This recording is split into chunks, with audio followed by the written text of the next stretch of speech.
Good morning, everyone. My name is Anna Blasco, and I work for the National Alliance to End Homelessness. I want to welcome you to our third webinar in a series designed for California homeless service providers who are interested in operating a rapid rehousing program or are currently operating one. The first webinar in this series focused on the new rapid rehousing performance benchmarks and program standards. The second one was focused on the core components of rapid rehousing, the first core component, housing identification. You can listen to these webinars by visiting our website, endhomelessness.org. This webinar will focus on the second core component of rapid rehousing, rent and move-in assistance. This webinar is being recorded, and you'll be able to find it on our website as well once the webinar is over. Today, Tom Albanese of Associates will be presenting, along with two California homeless service providers, which you'll hear from in a little bit. So quickly, let's see, some logistics for this webinar. It's going to be about 1 hour. We're going to have time for questions at the end. You can ask questions at any time, though, as they occur to you by typing them into the questions box. Please send your questions along. It really helps us sort of understand what you are thinking about, what your challenges are, even if we don't get to all of them, but we'll do our best towards the end of the webinar. Right, so this webinar is being recorded, and we'll post the slides and the recording as soon as it's over. And with that, I'll turn it over to Tom. Great, thanks, Anna, and thanks everyone for joining us today. I just want to take a little bit of time and provide an overview of rent and move-in assistance, a little bit of background for folks, but we're really excited to have Heather Carver and Veronica Gonzalez join us today. I'll introduce them in just a moment. Very quickly, our webinar today is very similar to the prior webinar in how we've designed it.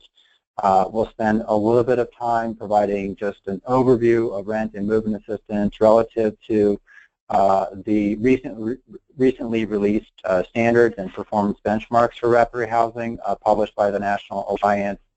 And then we're going to hear from Veronica and Heather regarding how their programs administer move-in assistance and time-limited financial assistance for persons who are assisted through rapid rehousing, and some of the ways in which they manage such assistance consistent with best practices and what we know is most effective for people exiting homelessness. We'll have some time at the end, as Anna said, for questions as well, so just to really encourage you to use that question pane in your GoToWebinar dialog box to submit questions as they arise.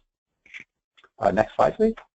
So just a very quick overview. Rent and move-in assistance it consists of basically two activities, and sort of flip the order of this a little bit to align more with how we work with clients.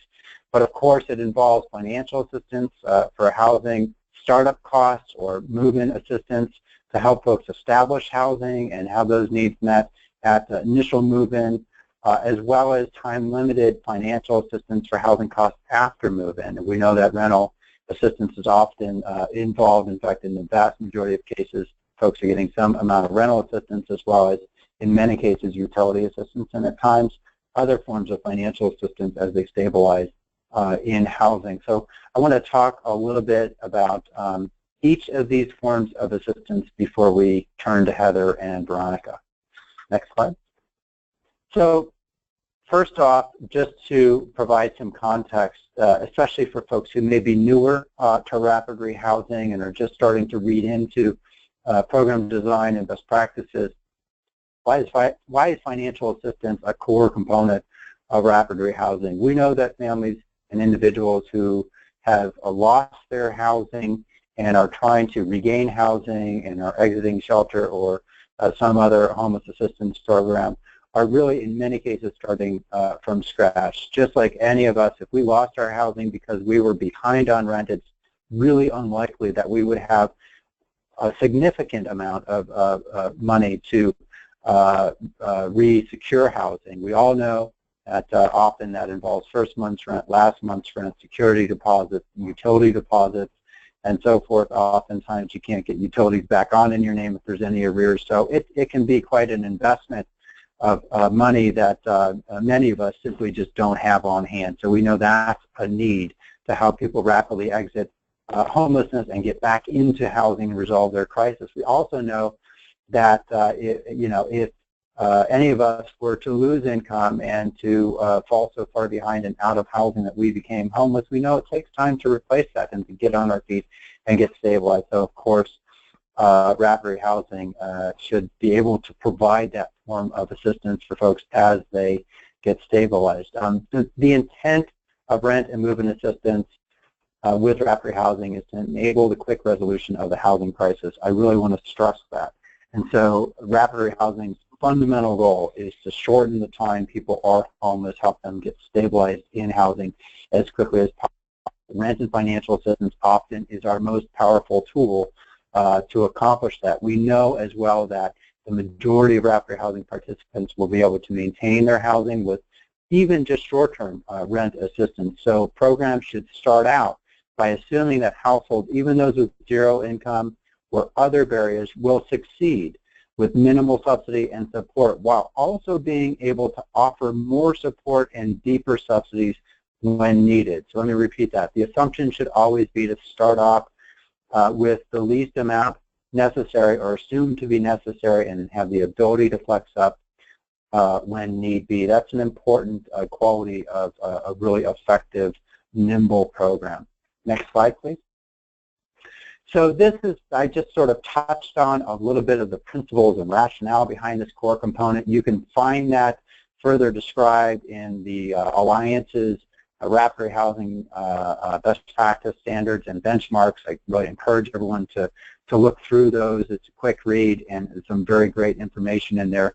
The practice standards that have been published are all set up to help programs identify basic program design features, policies, staff training, and quality assurance tasks that should be in place no matter who you serve or where you provide rapid rehousing assistance. So it's basically program standards like we're accustomed to with other national accreditation models that give you some parameters within which to design your program, but also to be creative and to have a program model that's unique to your community and also consistent with best practices. So today we're going to hear from Heather Carver with Volunteers of America of Northern California and Northern Nevada, as well as Veronica Gonzalez from US Vets, Inc., serving Los Angeles and Orange counties. And we'll hear about how they have implemented financial assistance, move-in assistance in a manner consistent with some of these standards. Before we do that, let me give you a quick overview. Next slide, please, of both components of financial assistance. Next slide. So the first being around housing startup and move-in costs, and we all know that this can often involve a variety of types of costs, from application fees to, of course, first month's rent, security deposits, even at times assistance with basic furnishings. Rapid housing programs need to be able to assist with the full variety of needs that families or individuals may have when they're trying to secure housing and get a unit in order for them to live in, and whether that's through financial resources the program manages or through partnerships with community partners, it's important to have that capacity. Next slide, please. This also means that when you think about planning for and designing a program that offers move-in assistance, it's important to think through, what are the eligible expenses? Under what conditions might you offer that type of assistance? How will assistance for, say, a moving truck or, to pay for extraordinary costs related to first or last month's rent or security deposit to incent a landlord to rent? What's the approval process for such expenses for a client? Is that something that supervisors are involved in? Is there a degree of review with that? How flexible can you be as a program to assure that you're able to tailor your assistance to individual needs? Is there a basic package of move-in cost assistance that you offer everyone and then more as need be? How will you assure that you're just providing essential costs that a household cannot otherwise cover by themselves? We're not fostering dependency where that might not serve the interests of the household. And most important, how can we make sure that we're paying for moving costs in a timely manner to meet landlord needs as well, to make sure we're keeping landlords happy and they know we're a reliable partner. I do want to emphasize that some of the things we talked about already today and that you'll hear a little bit more about throughout the webinar are costs that may or may not be eligible for one or more of your funding sources. So just a word of caution, we know that certainly for you ESG or HSP funded providers who are listening in today, there are certainly some limitations to what you're allowed to use those funds for, so we're not suggesting all funding sources can pay for all things. Next slide, please. So just some considerations when considering whether to and what types of housing startup costs to pay. We know that virtually everyone will need help with first month's rent and security deposit. That's almost a given. Again, it can be an extraordinary amount of money to just secure a unit. Programs need to be ready to offer assistance to households. It's also important to have some understanding of what else might be needed. And in some instances, what we might need to do to keep a landlord happy. I know there are examples of programs that offer a double security deposit in some instances where that's necessary to incent a landlord to accept somebody who otherwise reject. Obviously, we want to be judicious with such extra incentives, but having that ability to bargain, negotiate with landlords is key. It may be that in some instances you can bargain or negotiate for lower costs. I've seen programs that have actually been able to negotiate lower rental costs for clients, sometimes just at the onset of a lease term. Next slide, please. So very quickly, I want to just talk about the second component, which is time-limited financial assistance after move. And of course, we know that this involves rent. More often than not, it may involve some subsidy for utility assistance. It may involve financial assistance for other critical needs to help folks stay stabilized. There'll be a little bit more discussion about this in the last webinar in a few weeks. But most importantly, we want to emphasize the need to have flexibility. Ultimately, if you're targeting deeply and you have a low barrier rapid rehousing program, you need to be able to serve households who may not have any income or any financial resources at all. So in some cases, you might have to subsidize the entire rent and all the utility costs at the onset to get somebody quickly into housing, and then of course assertively work with them to increase their income. Next slide, please. There are some basic program planning and design considerations, of course, with rent and move-in assistance. Determining how much the program will pay versus the household will pay is a central question for all programs to consider. When do you end financial assistance? How can you do that in a manner that doesn't put a household immediately at risk because of the term of your rental assistance? Is there a way to graduate that or otherwise prepare a household to assume those costs? And of course, are your policies and procedures consistent with an individualized progressive approach to providing assistance that can meet a wide range of household needs and be fungible? So if a household needs more 1 month, you're able to flex up, or if they need less, you can flex down. Next slide, please. There are some pros and cons to different approaches to providing rent subsidy. We're not going to go deep on these. There's lots of existing guidance that helps you think through these options, and we're not suggesting that one is absolutely better than another. We certainly have seen that for programs that use a fixed amount of assistance that's available each month for rent, for participating households, they're the least flexible programs, typically not as able to serve folks with zero or very low income or able to deal with unique circumstances. Next slide, please. We know that programs that gauge the tenant portion, the participant portion based on their income, say, for example, limiting that just to 30% of their income. There's a lot of positives to that because it allows the assistance to vary with the household income. The downside to that, however, is it may not be what the household is actually paying for rent once they leave the program. So we have to be careful to not set up expectations that a family or individual will only pay a fixed amount of their income when in fact they may end up paying quite a bit more upon leaving the program. Next slide, please. And then finally, there's an approach called a declining or step-level approach to providing subsidies, where it's a gradually declining amount over time.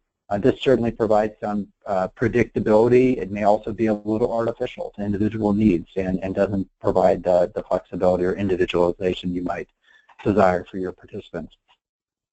Next slide, please. Finally, there's definitely some other options. Lots of programs are still experimenting with different approaches. Ultimately, the ideal approach, I would say, is to provide a model of financial assistance that's purely driven by individual needs and the boundaries that your funding dictates. So within those boundaries, you can provide the most or the least necessary to help somebody quickly move into housing and stabilize. So at this point, next slide, please. I want to go ahead, and that was a very high level, very quick review of some basic concepts. Again, there's lots more resources out there, but let's turn to Heather and Veronica, who are going to walk us through some of the salient parts of their program. So I want to introduce Heather Carver. She's the Rapid Rehousing Program Director for Volunteers of America.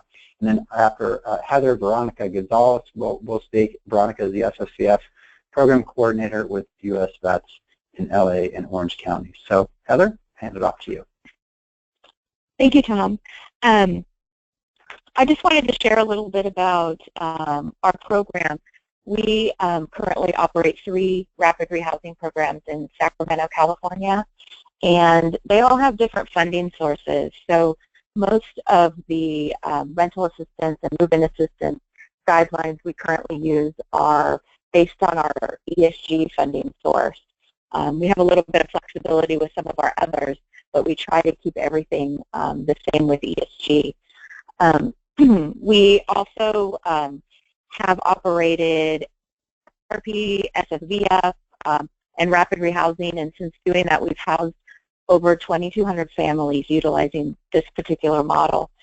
It's, next slide, please. It's important to just really understand the limitations based upon your funding source. We just went through a HUD audit, so I'm very alert to what our limitations are. And then also being able to tailor the services based upon your household's needs. We have some particular households that have 0 income coming in, so we know we are going to be assisting them with more financial assistance. And then also collaborating with your other providers. We have 7 different providers in our county, including HST. We meet with them regularly, every 2 weeks, to just talk about how the programs are going, new ideas we're implementing, so that we're all on the same page. What we've seen in the past is households shopping different rapid rehousing programs. So we all just want to provide the same amount of service so it doesn't look different in the community. Next slide. So we currently use a model where we have a tool that we use that will then state what the financial assistance will be used for that family. We do have flexibility to this. However, we use this as our baseline. So, for example, this family, as you can see, is a family of 4. Their gross income is a little over $10,000. So they would qualify for either a 2, 3, or 4 bedroom. And then this would be the amount we could pay. We also work closely to make sure that the household is moving somewhere that is affordable to them, and then also that is something that they can afford long term. I think this formula is necessary because it helps the case managers determine what the financial assistance can be, and it also helps the household select housing that they can afford once the program is over. And in utilizing this model for our rapid rehousing program, in the past 2 years, we've not had to make very many financial adjustments. So this seems to be a pretty good model for those in our community. Next slide, please. Some people might know this document. We use this to also determine what the income is for that household, and then it auto-populates to all of our other fields. So it avoids human error in calculating income. It also allows us to see what are all of the income sources that we count, and it has been very useful during our file audits. Next slide. And then this is kind of like the behind the scenes of the tool that we use. So this shows the criteria for what we can assist a household with based upon their income. So all of the units we provide services to need to be at or below fair market rent. So the yellow shows what fair market rent is in Sacramento right now. And we try to connect households to properties that are less than that. So we are serving a lot of single households right now with a good percentage of having zero income at entry.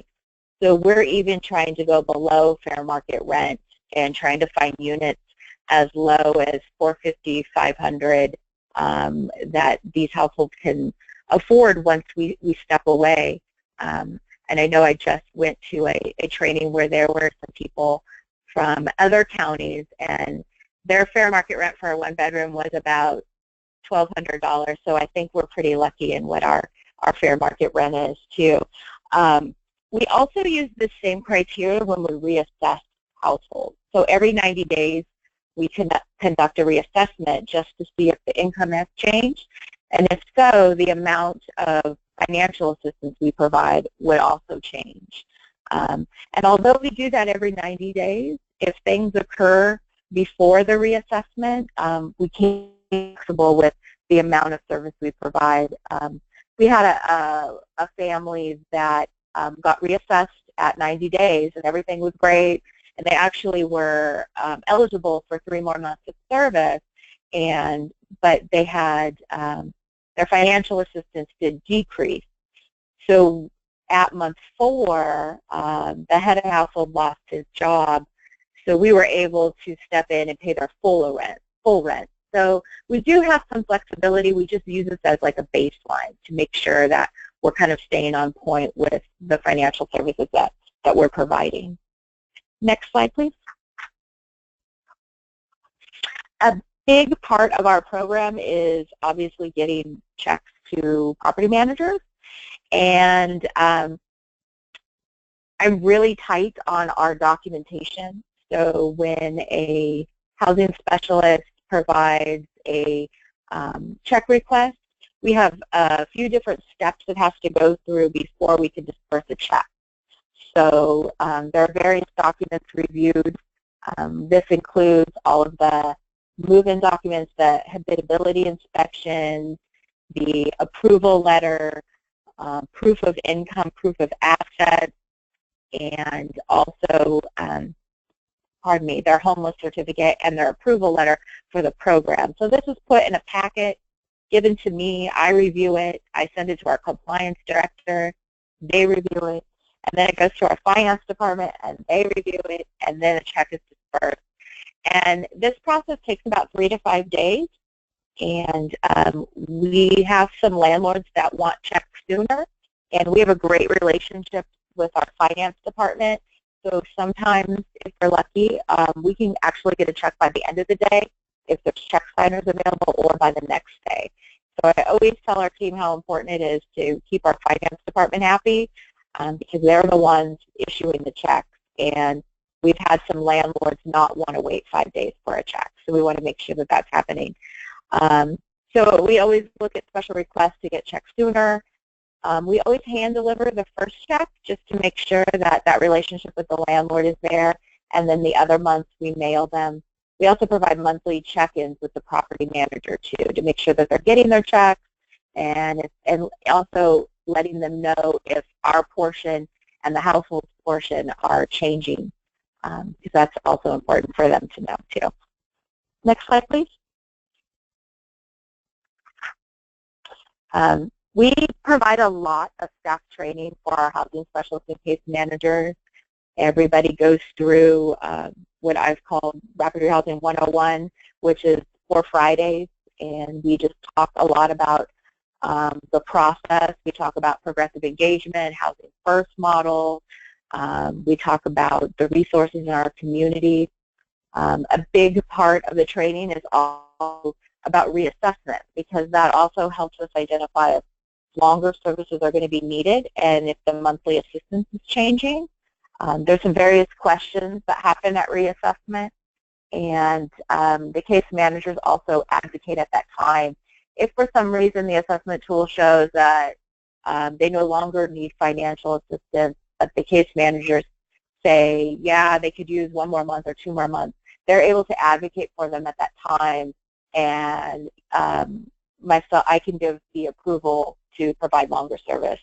All the reassessments are approved by the program director and the compliance director.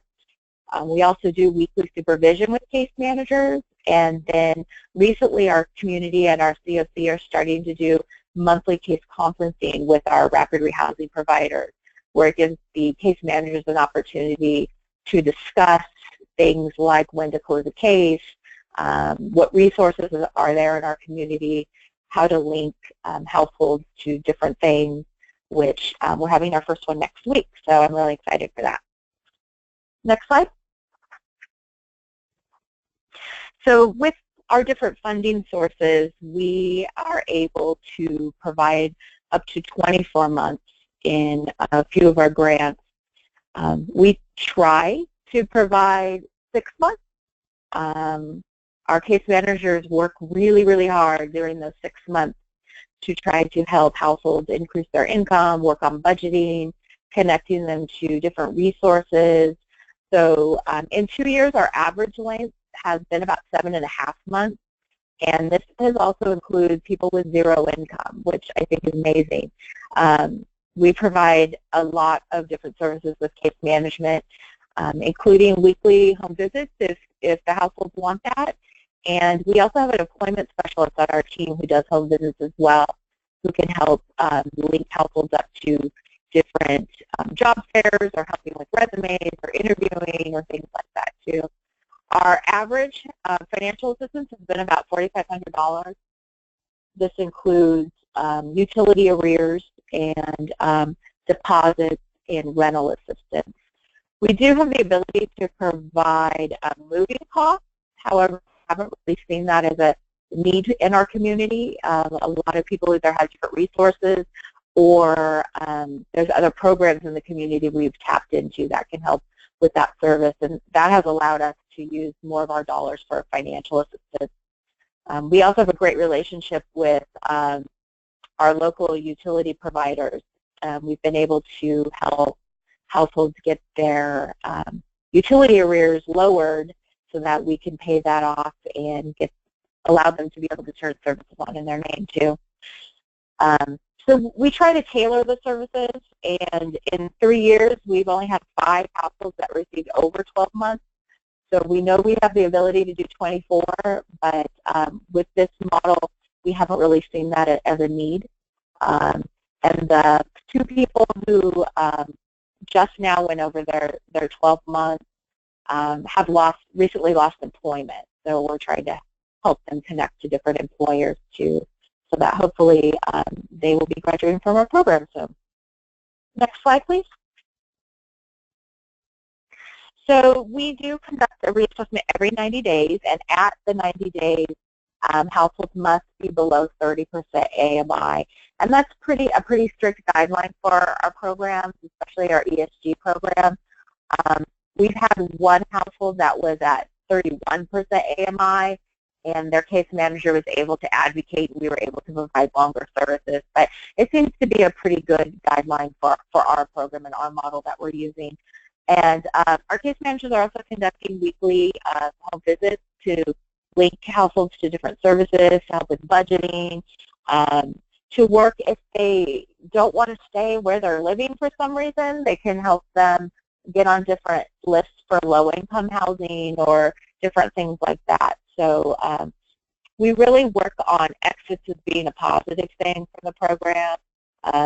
We kind of celebrate it as a big success for the household, and we've had quite a few people recently exit 6 months because they were way over 30% AMI, which is great too. We also have the ability to provide some prevention services. So if we have a family graduate from our program and 3 months later they lose their job and they can't pay their rent, we have the ability to be creative and flexible with some of our funds to pay their arrears and another couple months of service, depending on how long they've been in the program. So I think that that is something that's been very helpful. We've had a couple of families in that situation too. Next slide. So I would like to now pass things on to Veronica, and thank you very much. Thank you, Heather. Hi, everyone. This is Veronica Gonzalez. I'm with US Vets, and we run the SSVF program, Supportive Services for Veteran Families. We use a housing-first approach with all of our clients. That's mandated. Our funding comes through the VA.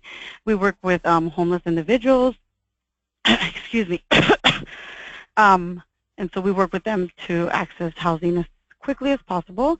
We also do this through direct support through our case management, and sometimes it's a lot more intensive depending on the needs of the family.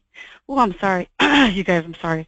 And we always focus on the client, so housing is a choice, not a placement.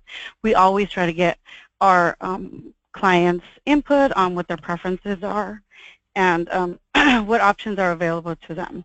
We attended the training with Ian DeJong, which was a really good housing-based case management that we kind of revamped our case management program off of. We also ensure that the housing is affordable and sustainable.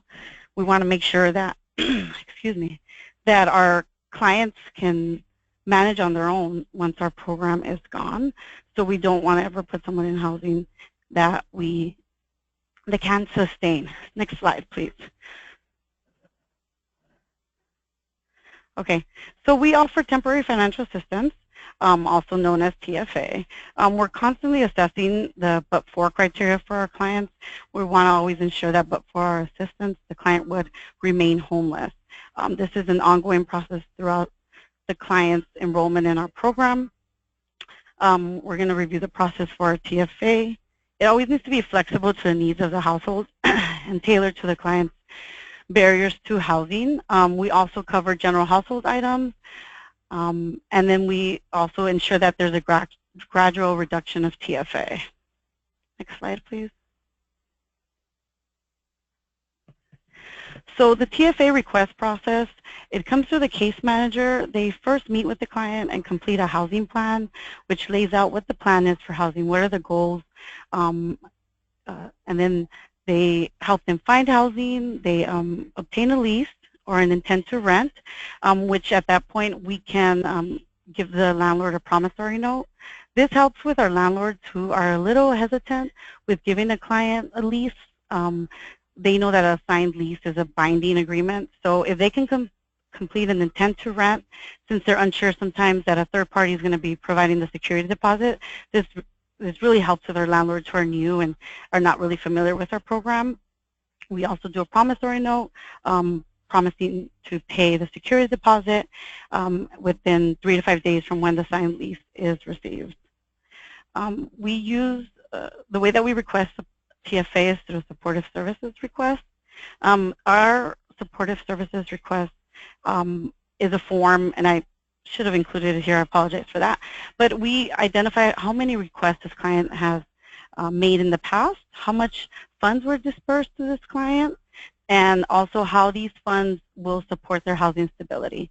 So for every request that we submit for each client, the case manager lets us know, all of this information. There's a checklist on the request form which ensures that the housing stability plan has been completed and that it meets the rent reasonableness checklist, meaning that we're not going to pay for a unit which in a certain market doesn't make sense. So what we do is we have the case managers complete a checklist in which they have one of their units, that's the potential unit listed, and they identify 3 other comparable units within that area. So we're ensuring that the client is not paying a higher amount of rent for, what the area normal rent is in that neighborhood. It's submitted to the case manager. They submit it to me, the coordinator, and then I submit it to our financial department, who ensures we have it all allocated correctly and everything's done. Next screen. One of the biggest things that we've changed in the last year is we've made our TFA assistants, we've gotten our national team, which is our finance team, on board, and they print checks 3 days a week. So this really helps with ensuring that the landlords are getting their security deposits and rental assistance in a timely manner, because at the end of the day, that's their business. And so we've worked really closely to ensure that we know what the cutoff times are every day. If we want to get a check on Tuesday, if we want to get a check returned in on Tuesday by Thursday, we know the time the cutoff time is, and it's very clear. The process is very clear. There's no hiccups. We get the checks FedEx them to us from our national team, so that really ensures that we can deliver them. The checks are delivered ideally in person so that we can have that one-on-one time with the landlord. We have actually created thank you cards for our landlords if we do mail in the security deposit or the rental assistance. It's just a general thank you card from our team, thanking them for supporting our program, and if they have any other units available, to give us a call. So we do provide security deposits. There's no limit within the California limits of security deposits. Some of our clients with several evictions on the record or poor credit, the landlord's a little bit hesitant. So in California, they can ask for a double deposit, and so we're allowed to do that for our clients. We provide rental assistance for 6 to 9 months, depending on AMI. If the veteran household is below 30% AMI, we can help for up to 9 months with rental assistance. If the client is above 30% but below 50%, we can help with up to 6 months of assistance. Each household has a budget amount of general household items. It's $1,500 per household. This does not include any utility assistance, which can be utility deposit to set up the utility, or arrears. We put in arrears because we noticed that a lot of our clients who had zero income or very minimal income had a really hard time paying for their utilities. And although we enroll them in low income rates, they still didn't have the ability to pay it. So we can pay arrears for our utility. We're flexible to the needs of our clients. Some households may need additional assistance to remain stably housed. It's also important to note that some of our households may have 3 dependents, may have 5 dependents, who all have their own unique needs. So they may stay in our program for a little bit longer or have different needs. Security deposits for clients for credit issues, we covered that. We can do double deposit. We do rental assistance for prorated portions. Sometimes if our client moves in the middle of May and they have some income but they don't have enough to pay the rent for that month, then we'll go ahead and pay it. This is also for our clients who have subsidized housing. We can advocate to our coordinator and ask for specific some leniency to pay the prorated portions for them. Again, we do utility deposits, and we always ensure that we're enrolling the clients in the low income rates, because we do notice that that doesn't come automatic, and it's just a simple phone call, a couple forms to fill out, and we'll get them the best rate. Next screen. So general household items. We can buy a refrigerator, a stove, beds with linen. And so that's where we primarily spend most of our money. As you all may well know, a refrigerator and stove can well cost $1,500. We have a really good vendor, and we work with, we just get them the basic, the refrigerator and the stove, and the beds. We have a good rate with one of our vendors. So we sometimes have some financial assistance left over. And one of the things that we really want to highlight is that a lot of times our clients have been homeless for so long, this is really an uncomfortable situation for them to move into permanent housing. So giving them a plan, some picture frames that they can put whatever they'd like in there, and some cleaning supplies, because many of them have little to no income, and how are they going to clean their unit?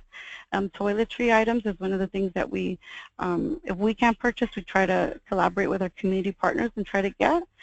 Plates, pots and pans, something that is really necessary when they move into a unit and they've been homeless for some time. They don't have this stuff. So we also, the most important thing that we do with general household items is that we connect them to our community partners to fill in the gaps. We can't buy furniture with our program, but we do have a great partner who provides gently used furniture, and all they have to do is make an appointment, come in and pick whatever they'd like. They have dining tables, living room furniture, and so we try to identify what's available in the community to them to ensure that the gaps are filled. Next screen. The most important is the gradual reduction of TFA. This is a conversation that begins day one. It's during enrollment. They have the conversation of, you'll get to the point that, we'll do cost sharing, you'll pay half of the rent, we'll pay the other half, and there'll be a gradual reduction. So that the conversation begins at enrollment. They also create a housing plan that incorporates the cost sharing. They follow a move-in. Following move-in, they do create a new budget, because many of our households realize that the budget that they had before they moved into housing is not the same budget they have while they're in housing. New costs come up, and so we immediately create a new budget with the household once they move in. And we also ensure that they're connected to community resources in their communities. We help them identify where their local food banks are at, what other resources are available to them within their community, where the local library is at, the bus stops, numerous items within the community. Next screen. Our staff is trained. We work as a collaborative. We have a collaborative trainer who provides an overview orientation program for all new staff that come in. So this is in addition to our in-house orientation. The collaborative training, they have weekly tasks that they need to accomplish. They watch motivational interview videos. They learn how to do screenings, what the program is about. Then they have weekly phone conference, and this is different agencies, not just our agency. So they discuss the challenges that they're having, maybe best practice issues, and so in that works in conjunction with their in-house orientation training, where I sit with them on a weekly basis. We monitor their progress. If they need more time or they don't feel that comfortable to take on clients, then they do. They just mirror another case manager. And one of the biggest things that our program does is everybody on our team knows the program from screening to exit, so that there's never any gaps. If someone's out or missing, they're well aware of how the program works from beginning to end. We do have weekly case conference meetings to determine the length of financial assistance. Each family is different, so we, on a weekly basis, every Friday morning, case managers sit with the team lead, and they case conference every client on their caseload, the unique needs, and then during our team meetings, we discuss, okay, will your client need any more financial assistance?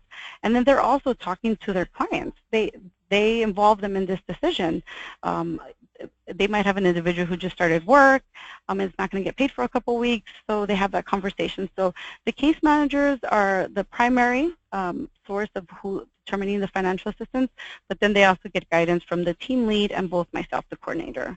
Supervision happens during team meetings. We review the household budget, and throughout this whole process, we're always ensuring that the client meets the but-for criteria. One of the things I left off was that we do holding fees for our landlords. We have another program at US Vets that allows us to use their holding fees. So this is a great resource for our landlords who are a little hesitant to let us move in. We'll give them a holding fee.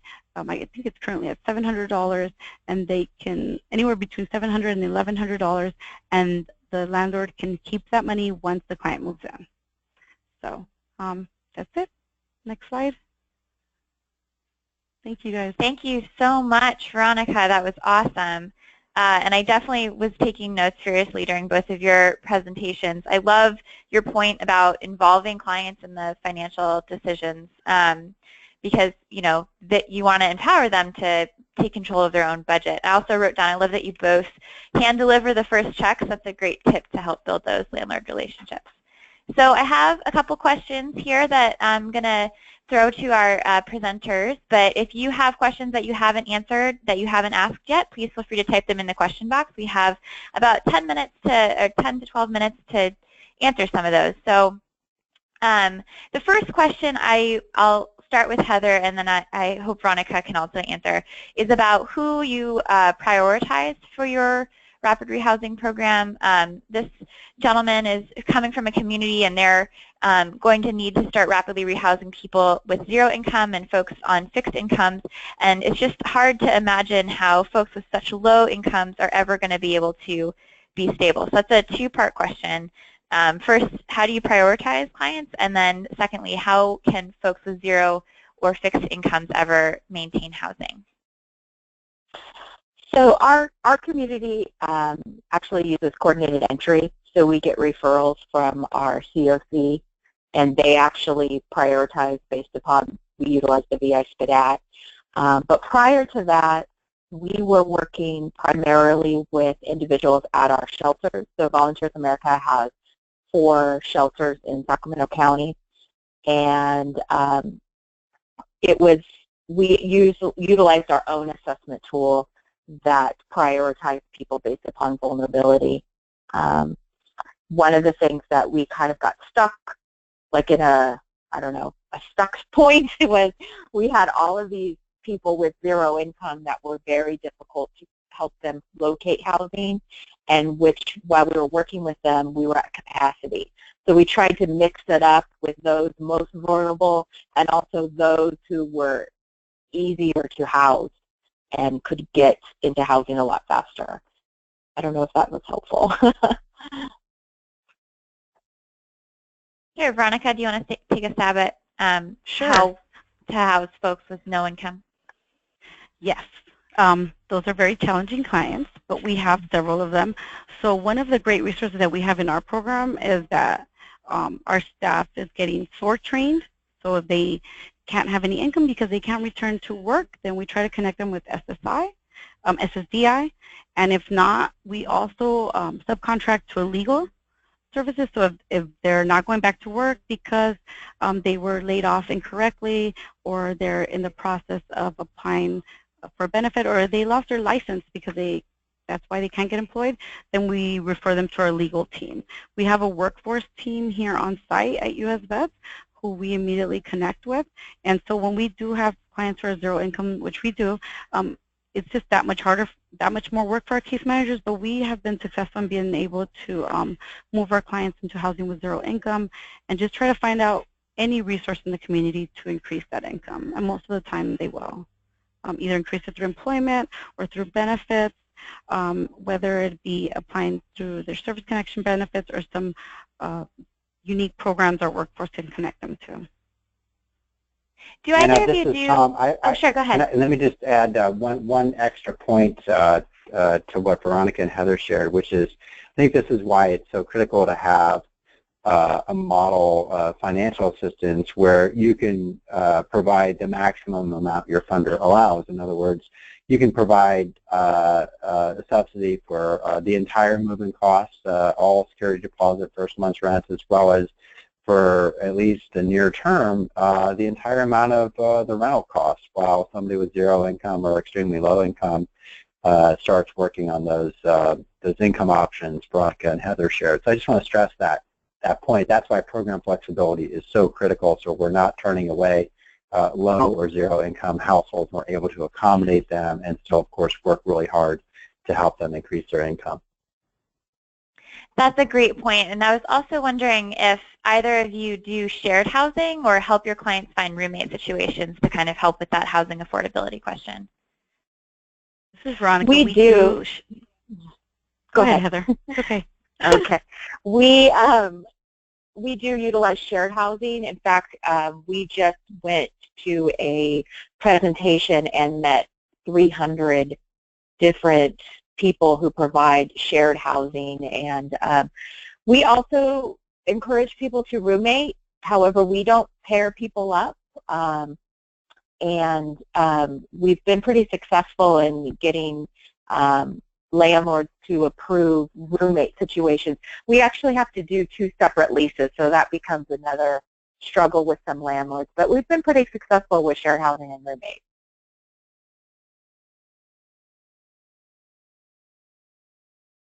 Veronica, do you want to add anything to that? No, she covered. That was great. That's the same thing for us. She got it. Yeah, she got it. So this next question is for you, Veronica. I have a few questions of folks who are really interested in this holding fee that you're able to offer landlords. So I'm wondering if you could just elaborate a little bit about how this works.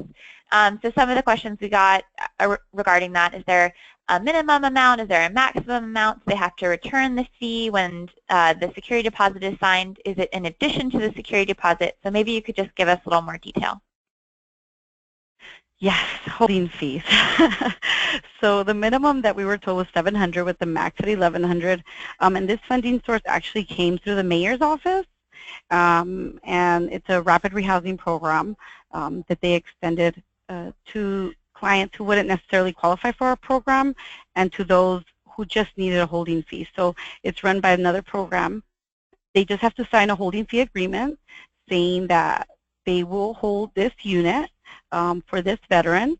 The landlord will receive the fee, and I'm ensuring that I'm looking this document over and ensure they do get to keep the full amount. It is not in addition or included in their security deposit. This is a completely separate holding fee, and they can pay up to $1,100. They do have to submit it through the housing department, and we do have to get a W-9 for the landlord, and they don't have to turn it back in if they do have to sign an agreement that they will hold apartment for the tenants, because what was happening is if it was a mid-month or if they knew that a unit was going to come available, this kind of ensured that while the veteran was getting all of their documentation in place, they can use this holding fee. And the funding doesn't come from the VA, it comes from the City of LA. Which is why you need more than just one funding source to make a really awesome rapid rehousing program. And the more flexible funding you can leverage, the better, because you can do really creative stuff like holding fees. That's awesome. So my next question is for Heather, who I want to point out, Heather, I have some requests for folks who are really interested in getting a copy of this spreadsheet that you shared screenshots of. So maybe we can try and see if it's possible to share some version of that with our attendees. But I'm wondering if you have any strategies for helping clients create a budget, or any tools that you think are really helpful for helping clients sort of budget out their expenses. So we use just a standard budget sheet that we do at entry, and then the case managers do once they're assigned a household. And we do a lot of training with our case managers on budgeting, because just having open communication with the household, because there might be some things that they don't want to put on their budget that they really spend their money on. So we also collect their asset documents each month. So that would be their bank statement.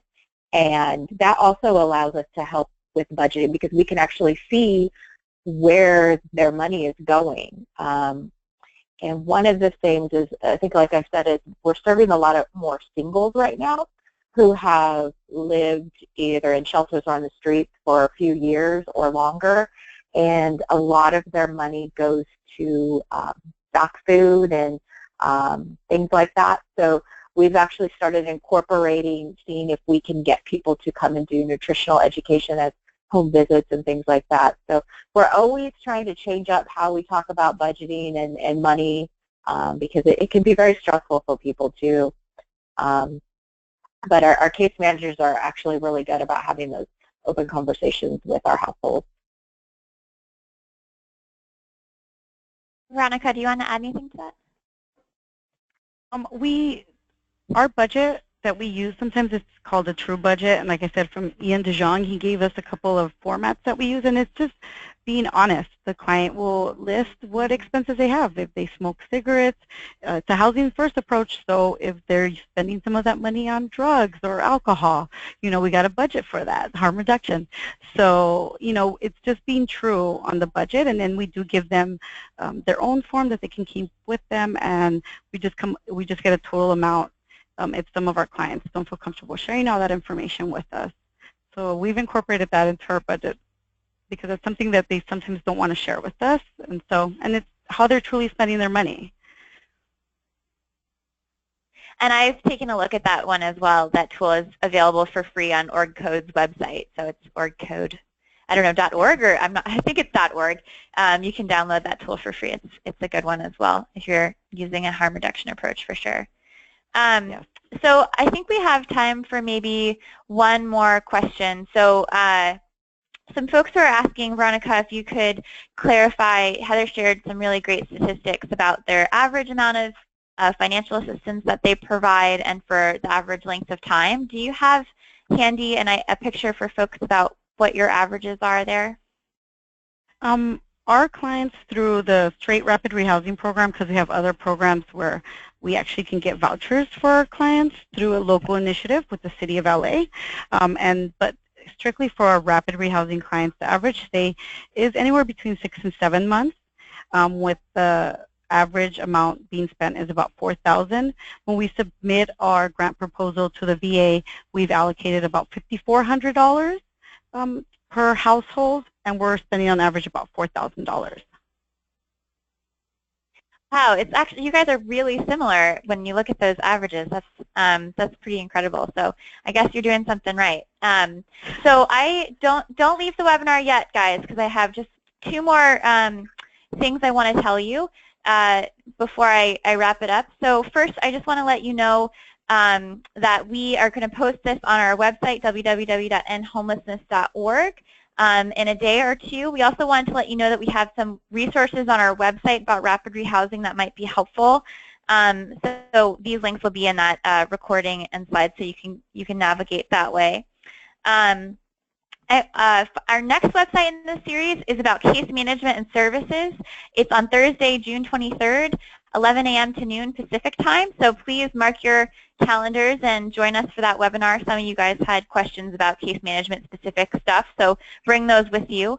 And finally, I just want to close by my sincere thanks to Tom, Heather, and Veronica for taking the time to share their expertise with us today, and I hope you learned a lot from it. So thank you very much.